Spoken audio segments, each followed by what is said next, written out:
Hi guys, I guess I'm gonna show you the techniques to a style that I'm working on for singing here. So it's more the higher note stuff, the stuff you would typically hear in like Iron Maiden, so Bruce Dickinson, Steven Tyler of Aerosmith, Rob Halford, and like Devin Townsend kind of stuff. So it's a high scream technique that's a lot of fun, but you gotta make sure you do it properly. Make sure you have the fundamentals down before you attempt to do this, because I guess it can royally mess up your voice if you do it incorrectly. So I'll give you like a demo of what I'm talking about. So kind of like, yeah,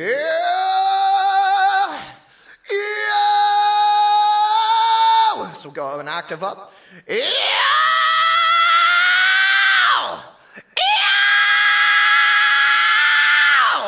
Okay. So I'm by no means excellent at this. I'm still learning, but I think I got a fair kind of grasp on what it is. Okay, so the first technique you want to get down is throat singing. This one's kind of important. So you'll feel it in your throat. You'll feel just kind of that when you get to the correct pitch and a wobble amount. So just kind of push from your diaphragm and go,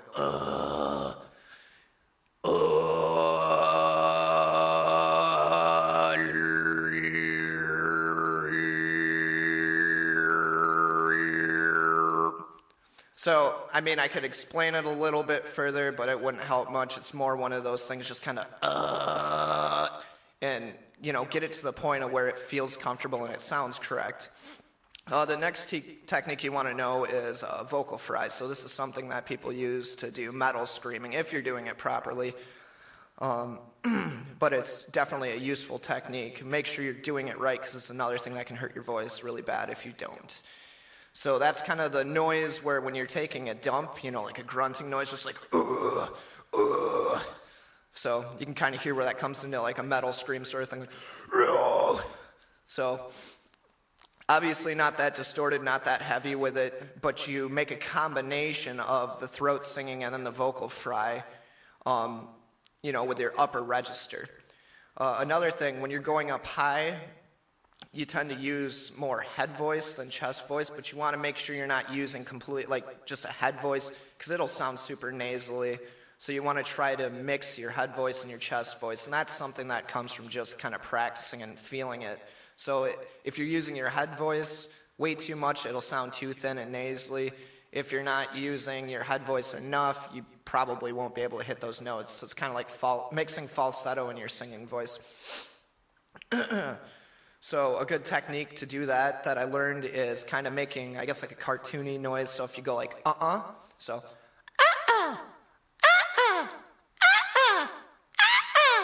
So just kind of practice that. You know, start from like,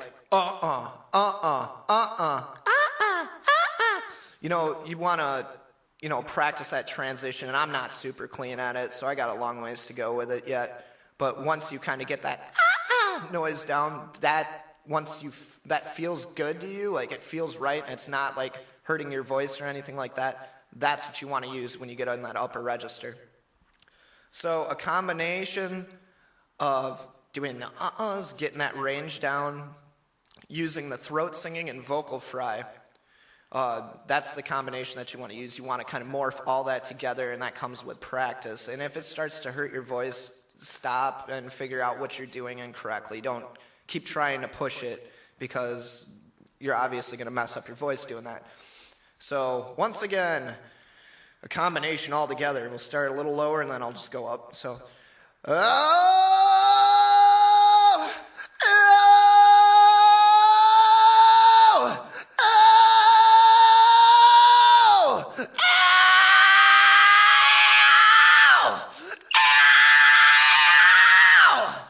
all right. Whew. So it's fun, and I got to work on the transitions between octaves there, but I don't know, that'll come with practicing it to scales and notes and all that stuff. So just getting down the basic techniques right now. Anyways, I hope it helped you guys out, and you know, hit me up if you got any questions or concerns.